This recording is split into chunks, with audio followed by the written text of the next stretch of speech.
Good morning.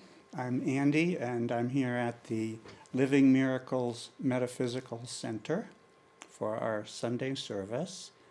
And I would like to just say a brief prayer for myself. To the Holy Spirit. This holy instant what I give to you. Be you in charge, for I would follow you, certain that your direction gives me peace.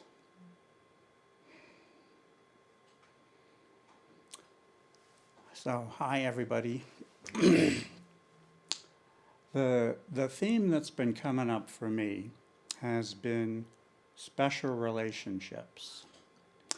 And I know it's been coming up for some of my brothers and sisters here in Camas, and it's probably been coming up for some of you out there in video land. And so this will be the focus for this morning. And, I have a particular handicap with this because I still believe I'm a body and that I have, loving attachments to other bodies that are special. And I've been a little bit mistaken in that. And so this morning I have some good news and some bad news. And I'm going to start with the bad news. And this is from Jesus in A Course in Miracles. And it's only bad news if you think you're a body and with an ego mind. So this is from a section in the Course called The Temple of the Holy Spirit. That's in chapter 30. So I'm just going to, this is actually Andy's condensed version, forgive me, but you can get the whole thing in your book. So about the body. The body is the ego's idol. The belief in sin made flesh and then projected outward. This produces what seems to be a wall of flesh around the mind, keeping it prisoner in a tiny spot of space and time, beholden unto death, and given but an instant in which to sigh and grieve and die in honor of its master. And this unholy instant seems to be life. An instant of despair, a tiny island of dry sand, bereft of water, and set uncertainly upon oblivion. Here does the Son of God stop briefly by to offer his devotion to death's idols and then pass on. And here he is more dead than living.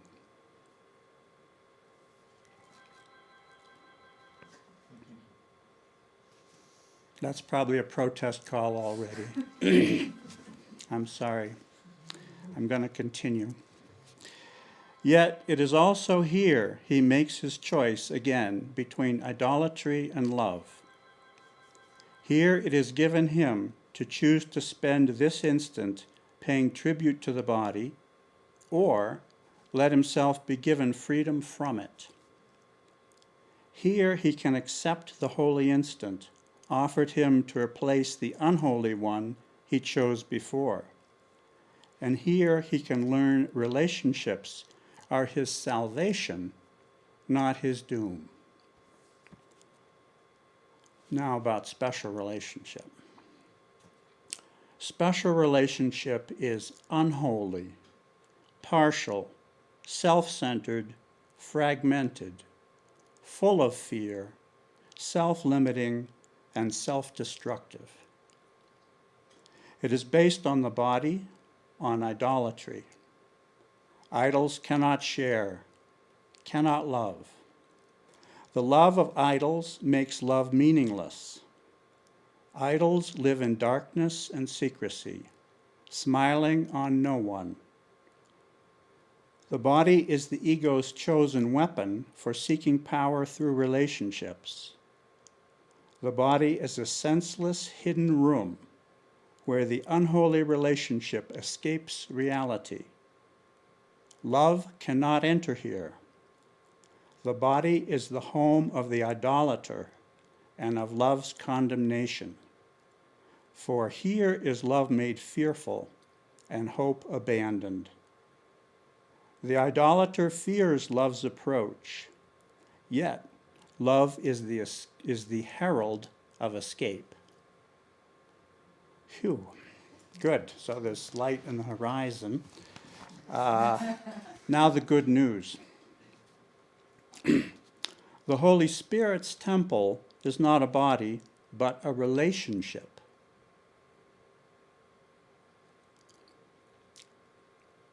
The meaning of the Son of God lies solely in his relationship with his Creator. The body cannot enter the Holy Spirit's temple. Bodies were made to house the mad idea of separation for an instant against reality.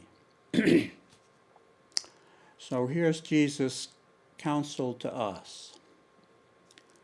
Quietly transcend the body, rising to welcome what you really want, the peace and love of God.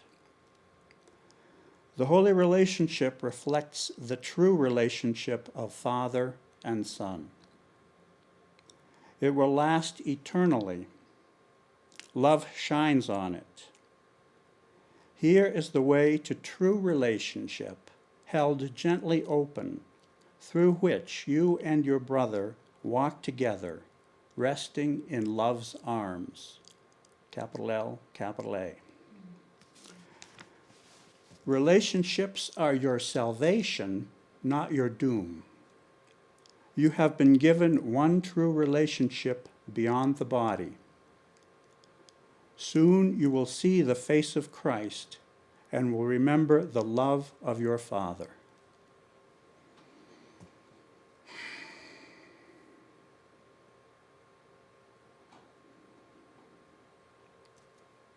So I would now like to, you can see that we have visitors. They're not in bodies, they're just flat screen, and they're not here now. Even though the apparent bodies are here now, this was made in 2009 in Australia, but it's David speaking about special and holy relationship. And we'll have a look.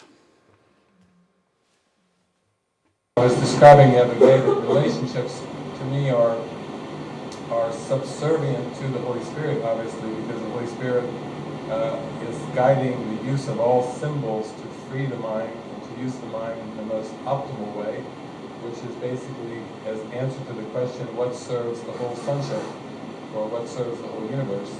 And as I was sharing the other day when Nada pushed me, I think it was the first day you came up and just said, why would you choose a special relationship? And so we talked for about 5 or 10 minutes about this idea that when you're flowing in purpose, you just accept what is given.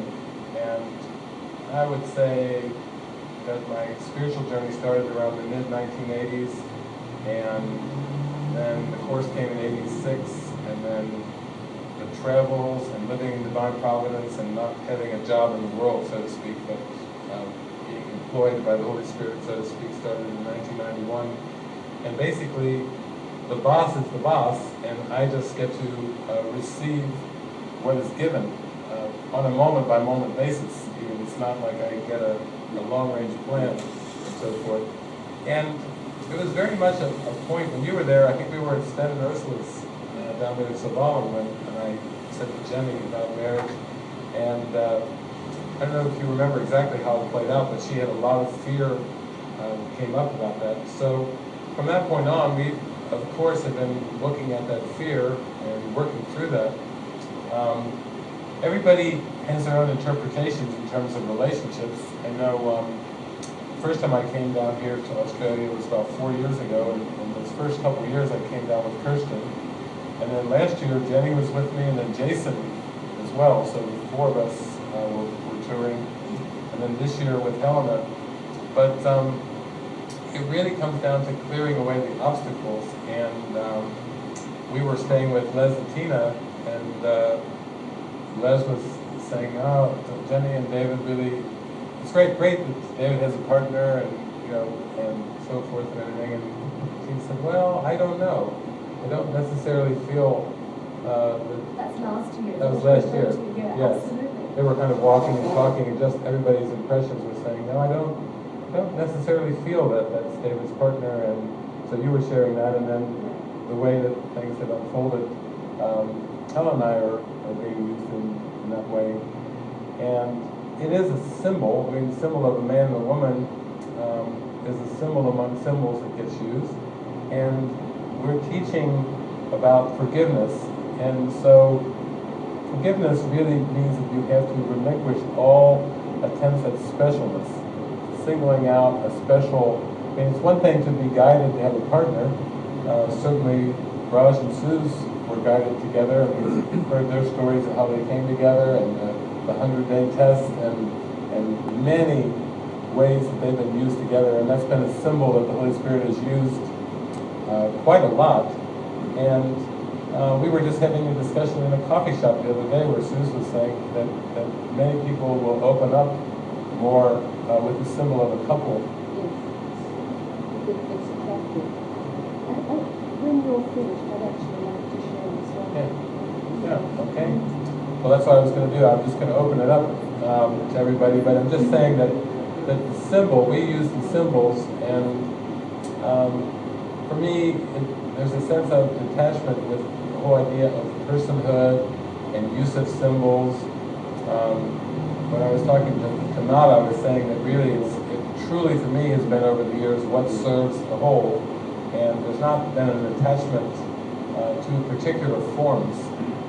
And that actually was the line, because Les brought up the question about about manifesting, and while we believe we're human beings and asking for things. And there was a line in the Beyond All Idols section in the Course in Miracles that says, when you decide upon the form of what you want, you lose the understanding of its purpose.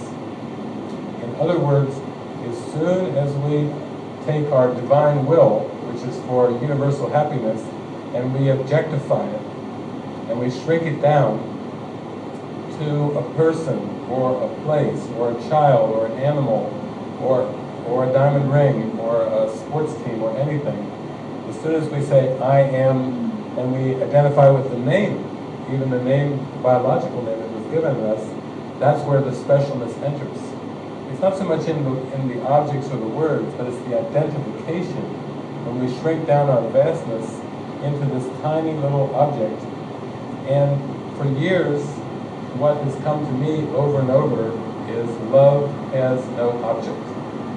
That love is just a state of mind. It is agape, it's universal. It radiates and extends towards everyone and everything in its divine nature, its true nature, but it doesn't objectify. So even in the Gospels, when in the Gospel of John it says, and describes John as the one whom Jesus loved. The one whom Jesus loved. Well, I'm sure they were very affectionate.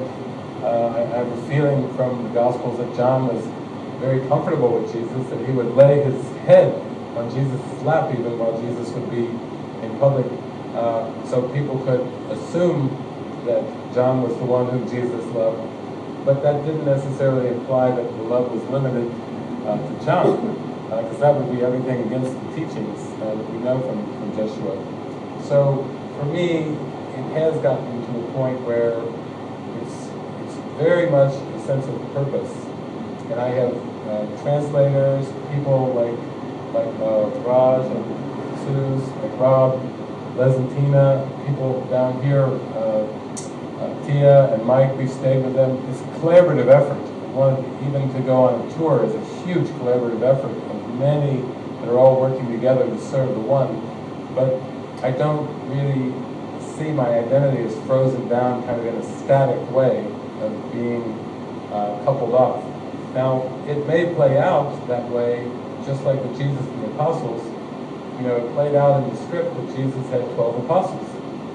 So even the parts of the Bible that were written out of the Bible, there was a lot of women involved in Jesus' ministry, but they just got written out.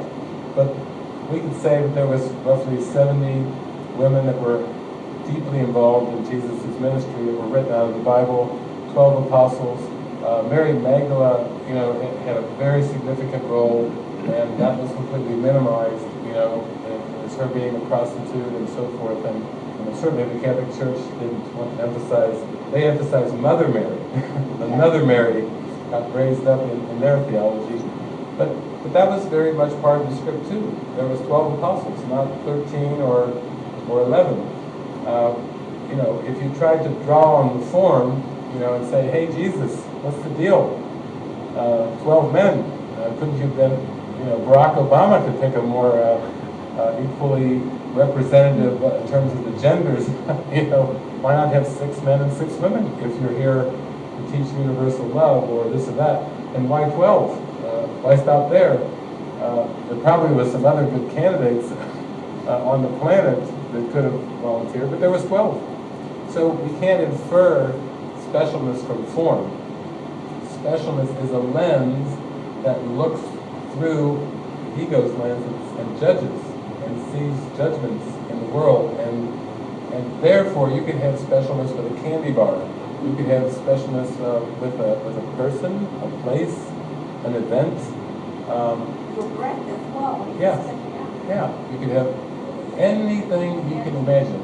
You could have specialness with, and it's because what Jesus says in the Beyond All Idols section, that you see your will in the form, and therefore, in quantum physics terms, you just had taken a part of the whole, and you've called it important or a reality, when in reality is much further beyond the parts, or the assembling of parts.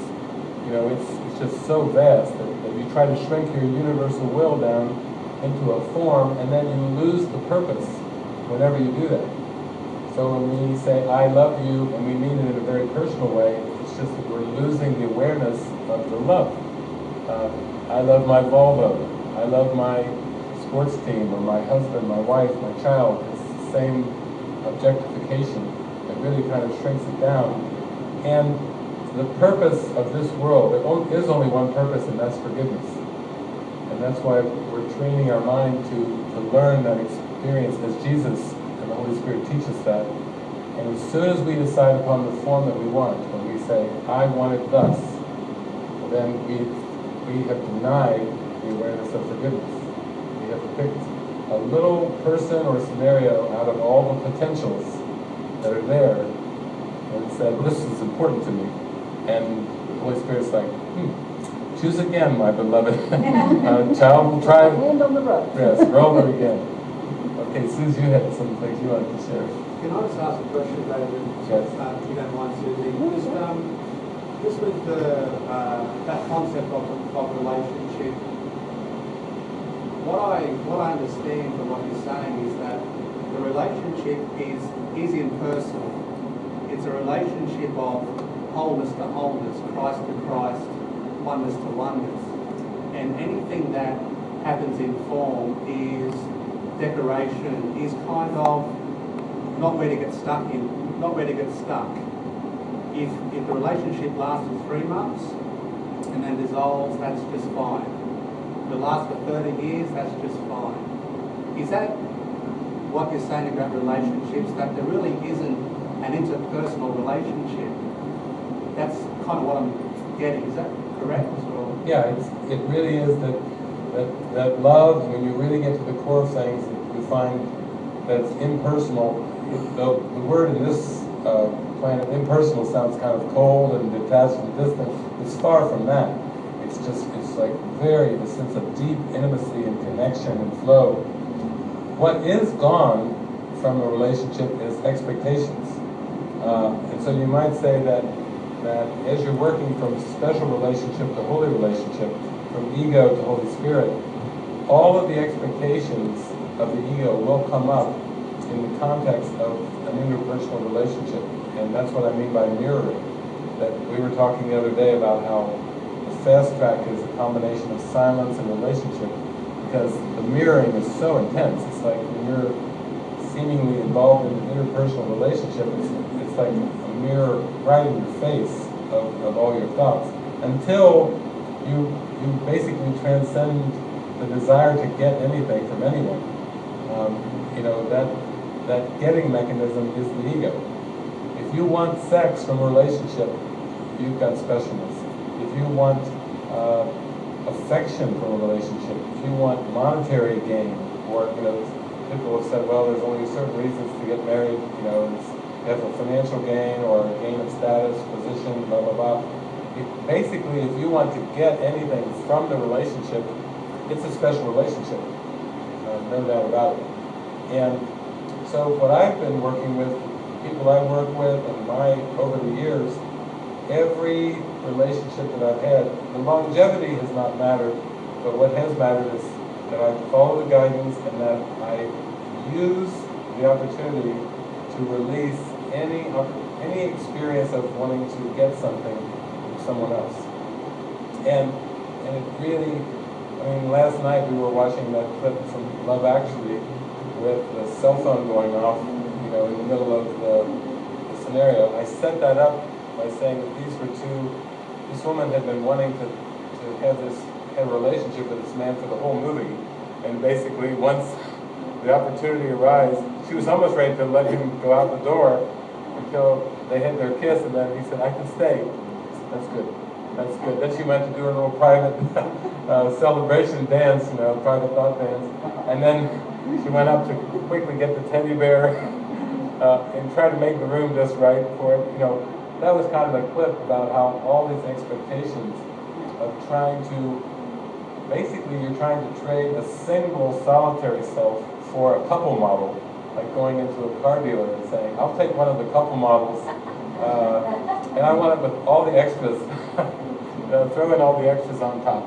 How much it doesn't matter how much it costs. Give me all the extras. I want the best of everything. And then that goes for a period of time, and then there's still a sense of unfulfillment, and it's on to the next conquest or the next thing. Whereas holy relationship is very much guided, and it doesn't really, the length of time is not a key factor. Whereas in this world, like if you said it was a 50-year marriage, in this world that seems to hold a lot of weight. In fact, they even have a symbol of gold. You can make it, what is it, 25 is silver and 50 is gold. 50 is gold. And yet when people would tell me that, because my grandparents were actually married for I think about 57 years, so I had a beautiful witness growing up. 60s what? Diamond. Ooh. That sounds really impressive. I haven't heard any of those numbers, I'm just... Yeah, just throwing it out. But anyway, when people would tell me that, like, they've been together for 20 years or 40 years or 50, it carries a lot of weight. Almost like they hung in that long, they should get extra respect for hanging in that long. And I would say, well, that doesn't tell me anything. I said, well, what's the quality of the relationship? I would rather have 5 minutes of beautiful heart-to-heart quality of high connectedness than 50 years of living under the same roof and playing a game of, did you remember to turn the stove off, and, did you clean up after you took the shower, and all the typical communications that go on, which are really blah, blah, blah, about much ado about nothing. And there's really no sense of open communication and love. So I would say, yes, it really doesn't have anything to do with time. It's more of being guided and following that guidance to use it for healing purposes. And then in my state of mind, I just think That is where I'd like to stop it. And I noticed the video quality, we could really hear that air conditioning system. And it was a little hard maybe to hear the voices over that. So I'd like to just review a few of the points that I heard David speak. He said, relationships should be subservient to the Holy Spirit, to the whole. When you are on purpose, you accept what is given. David experiences a sense of detachment from particular forms. And he quoted the Beyond All Idols section from chapter 30 of the Course. And I'd like to read some of that because it was directly pertinent to what our topic today. Beyond all idols.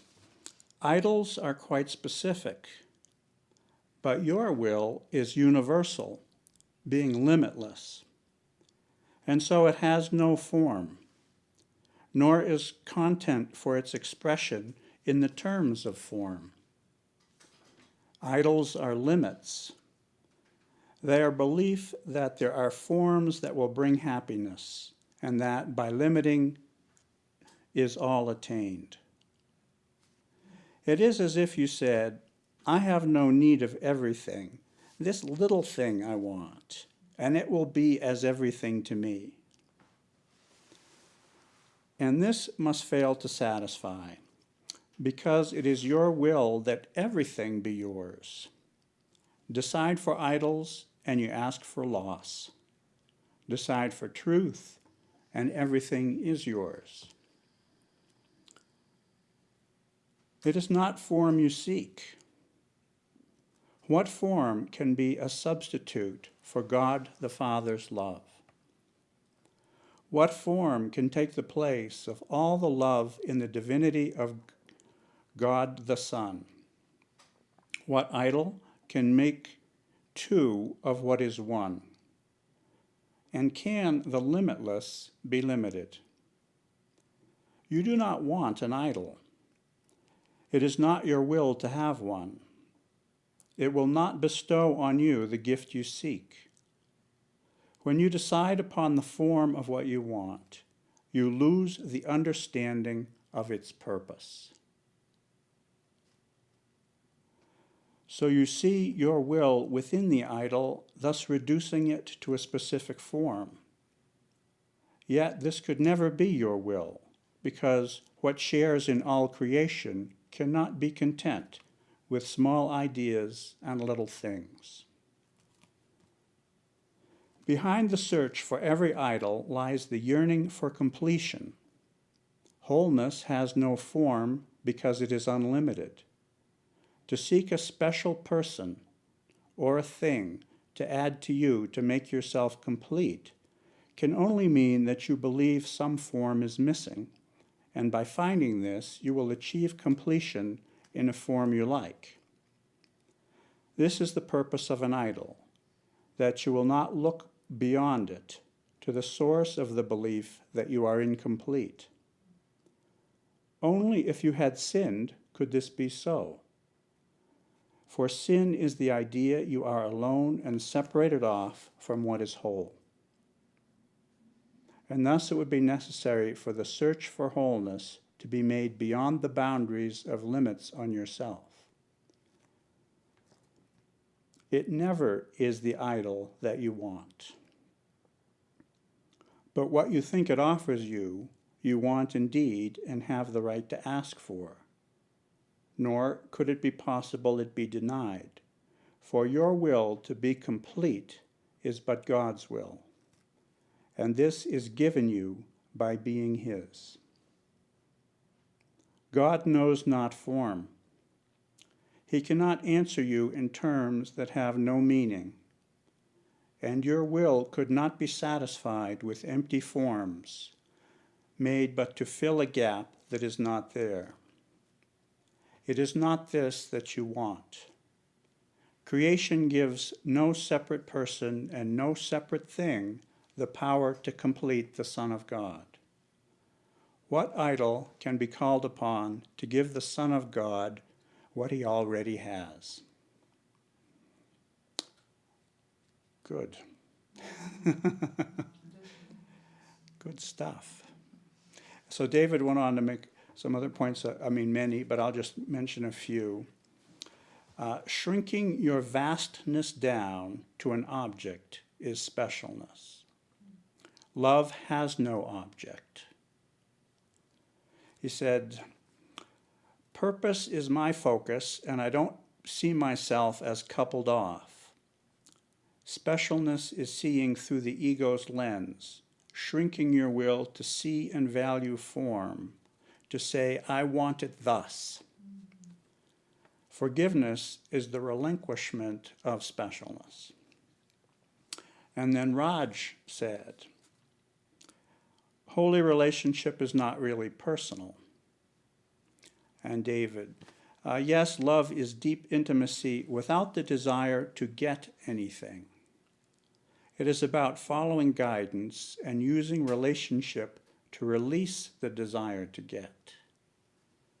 Holy relationship is used for healing purposes. So, and they also mentioned, I didn't put it down here, but listen and follow. Listen to the guidance of the Holy Spirit. Follow that, and the undoing of the special relationship occurs. And it's beautiful, and I see heads nodding here. That's good. Okay, we're on to something very big and very beautiful. Yes. Please take my seat. No, I'll just sit. Oh, okay. Yeah, no, that works. Okay, well, I'm excited about this subject because I've been going through it myself, and I just love being able to start to have the experience of being on the other side of what once seemed to be such a pull in my life that I thought would bring me happiness.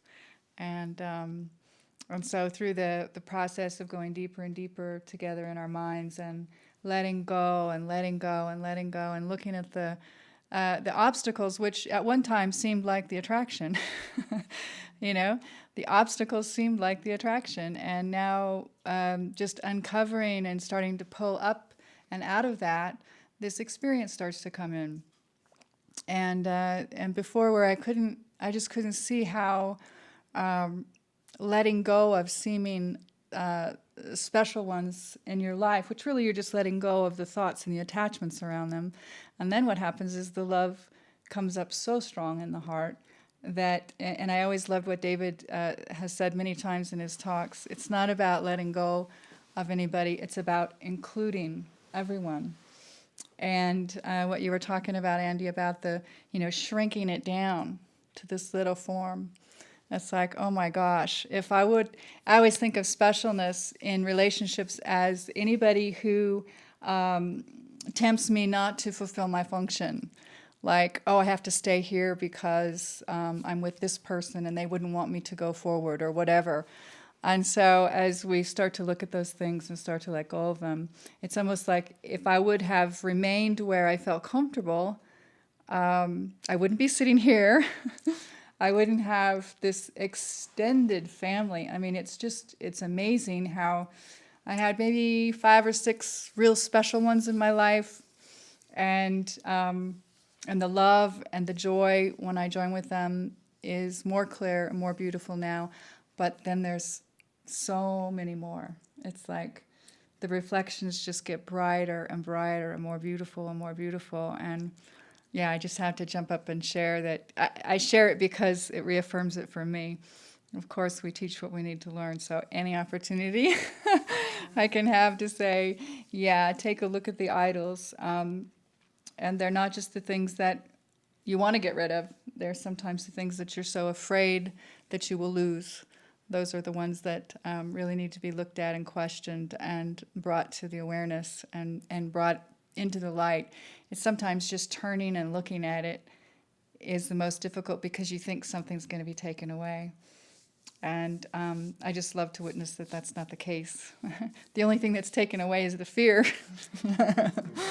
So the ego is very tricky in convincing us that we're going to lose something, where indeed underneath that is the radiance and the love within ourselves. And that's what Andy and we've been working together a lot on, just starting to just take steps and start to look at it. It's so fearful to the mind to even just approach it because you think something's going to be yanked. And yes, something's going to be yanked, and it's the fear. So anyway, I just felt to jump up and share that because I'm I'm getting a really good taste of it, and it's like being so much more attracted to the light now, instead of, shrinking down into that little form. So, hope I didn't throw the timing off.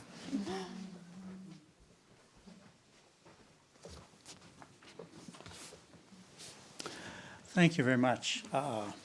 All is given. Francis and I were talking before this started in the kitchen. We were saying, I really hope that Suzanne has something to say. You never said that to me.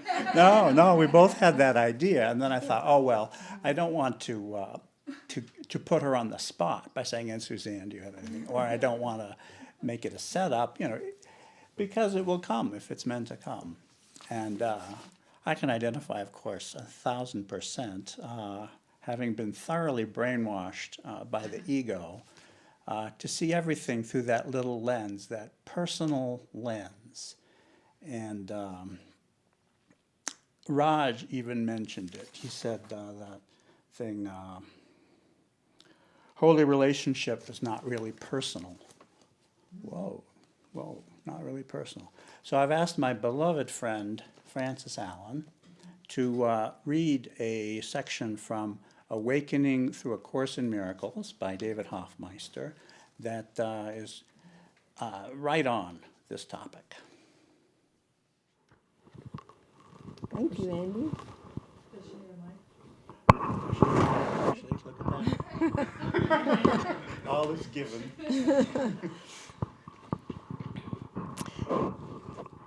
I feel very blessed to have this opportunity to do this. Thank you. Holy relationship shifts away from the personal. Beloved one, greetings of peace.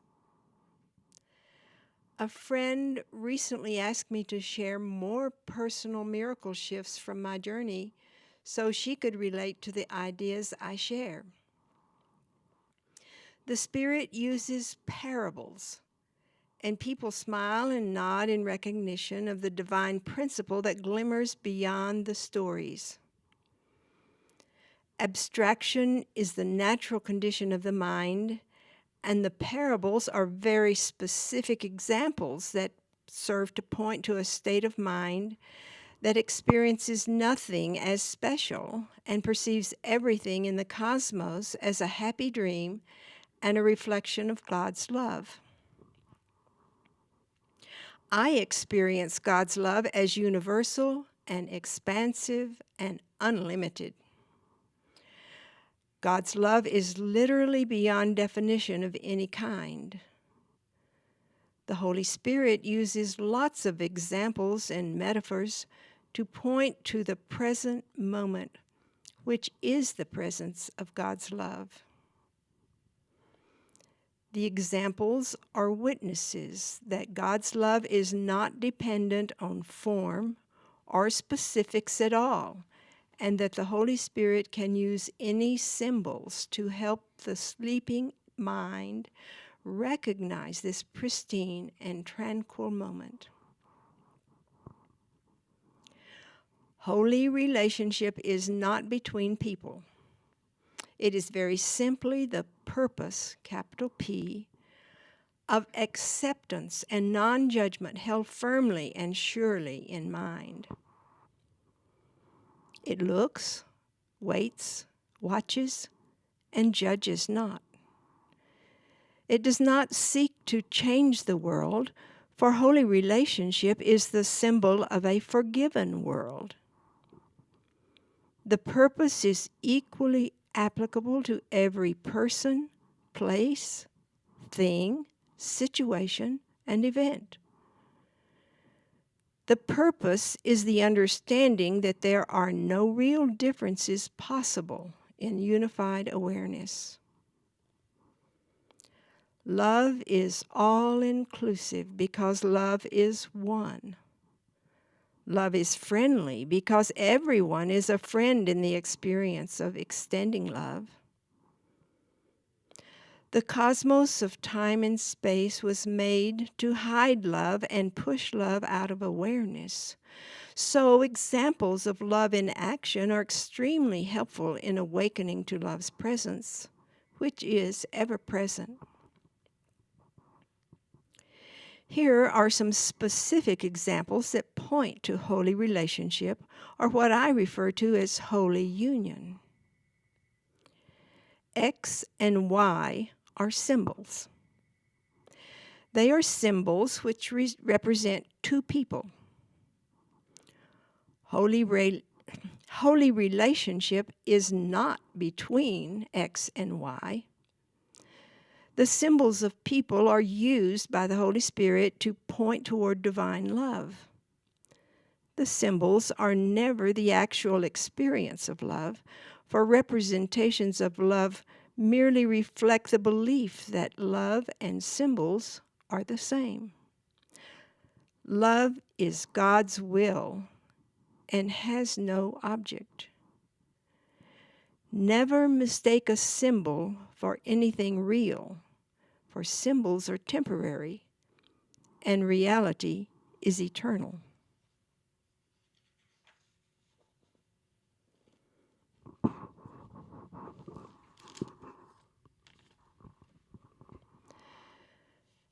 The holy relationship can be described as loving, trusting, open, honest, kind, free, spontaneous, present, affectionate, non-judgmental, inclusive, happy, joyful, peaceful, extending, communicating, healing, and wonderful. The holy relationship is not romantic, sexual, possessive, exclusive, time-based, judgmental, controlling, fearful, angry, guilty, jealous, comparative, insane, or sick in any way. The holy relationship is therefore unlike any and all interpersonal relationships that seem to be so very common and natural in this world, which have been based on separation and individuality. Holy relationship is shared purpose, and only the Holy Spirit's purpose can truly be extended or shared. The attempt to share ego concepts and beliefs is therefore the attempt to share nothing, and nothing cannot be shared because only love is capable of being extended and shared. Love simply extends and shares, being what it is. So what form does holy relationship take? It takes whatever form is helpful to demonstrate the lesson that form is meaningless and love is all meaning. That love is content and not form of any kind. Love is a state of mind and cannot be reduced to objects in linear time. In holy union, there is no past and there is no future.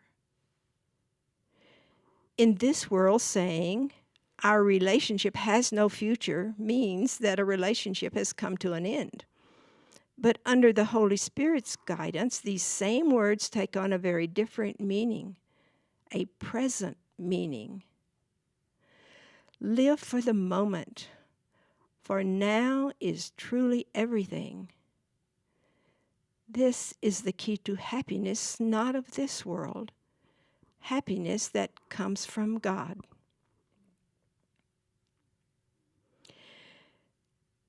In the Course, Jesus teaches that minds are joined and bodies cannot join. Jesus also teaches the Holy Spirit's purpose lies safe in your relationship. For the Holy Spirit has set his temple there. The relationship is thus the loving attitude you share and cannot be defined in terms of bodies. Bodies seem to come and go, and thus relationships that are defined by bodies are temporary. The attitude of love is everlasting, and this can only be experienced when all body thoughts have been released to the Holy Spirit. How is this done? Let the Holy Spirit tell you where and when to bestow miracles, and let Jesus perform them through your mind. Feel the joy of purpose as you step back and let the Holy Spirit lead the way. Do not attempt to tell the Holy Spirit who needs miracles and where and when, for only by receiving the miracles first can you be directed and instructed by the Holy Spirit. The desires of the ego fade, grow dim, and disappear in holy relationship. The desires for bodily comforts and conveniences, preferences, appetites, and the countless distractions of the ego become more and more peripheral in awareness. And then, in the holy instant, they are gone, and the mind rests in peace at last. Holy relationship is so vast that it feels very abstract, for all scraps of the personal are washed away in the river of love.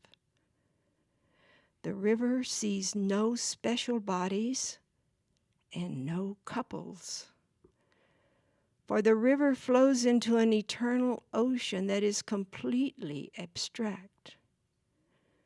The memories of time-space fade, grow dim, and disappear in oneness. People always seem to be very interested in the script. The feeling of love inside one's heart has nothing to do with the script. Form is eclipsed by content, and this experience renders the form irrelevant. Such is the mysticism of love. For the mind that comes to a single desire, creation is revealed as what it is, as what is. Let our beloved holy relationship lead the way. Let all symbols merge in a forgiven world and welcome the disappearance of the cosmic universe. The universe of spirit is all, and nothing unreal exists. Herein lies the peace of God. In eternal love, David.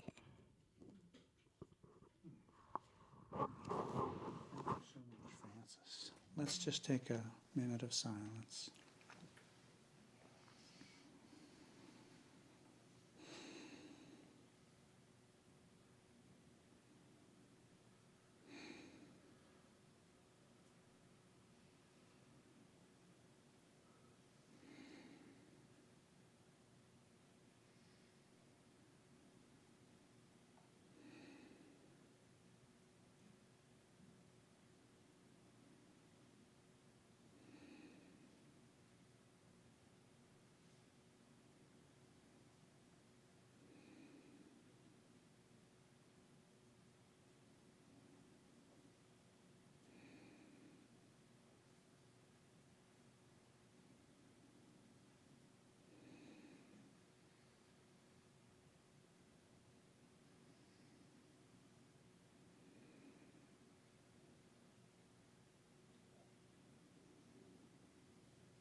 I loved that. That was so beautiful.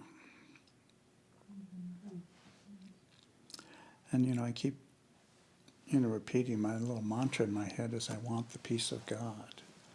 And that just described how to find it, It's beautiful. Holy relationship. So I was wondering if anyone here has anything they want to share, that we can have repeat visitors, or the technical staff is included. So, any thoughts, reflections of any sort?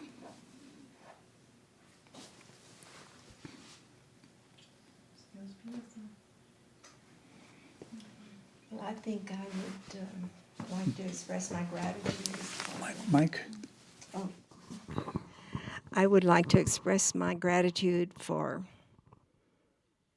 being in this community and for the guidance and directions that I'm in the process of undoing a lifelong pattern of codependency, which is specialness, and rescuing and seeing my brothers as victims. And I just, as I, go down memory lane, and I can just identify how over and over and over I have been the ego's pawn for that kind of a role, even though there was there were other elements, but that seemed to be the chief attraction for establishing relationships. So again, this works. It's not easy. I basically am through the fear. There was, like a week of terrible fear and anxiety. And then there was some period of depression and sadness. So all these phases, I guess, are just part of what I had to go through. So, and it's not over. We're just kind of gotten past the threshold right now. So we don't know. We don't need to know what tomorrow brings. So, thank you for being here.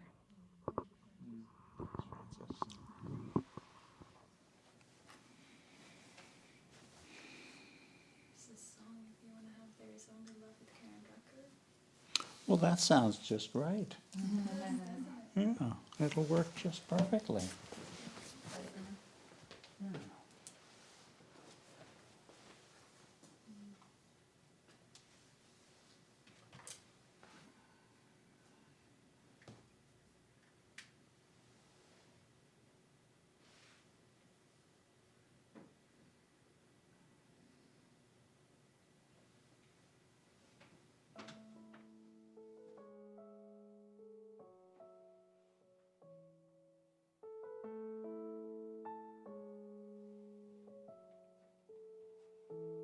In this moment, in this place, I remember who I am, letting fear and worry fall away from me. I open my eyes and see there is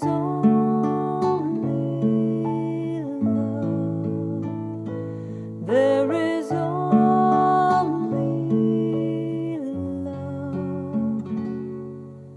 love that heals, love that sets us free. There is only love. When I lose myself, when it seems I've lost my way,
love that heals, love that sets me free. There is only love. There is only love.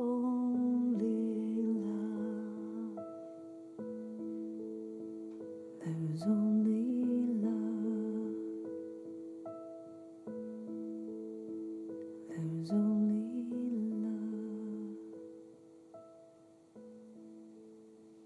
There is only. Okay. That does it. Thank you. Have a wonderful day. Signing out.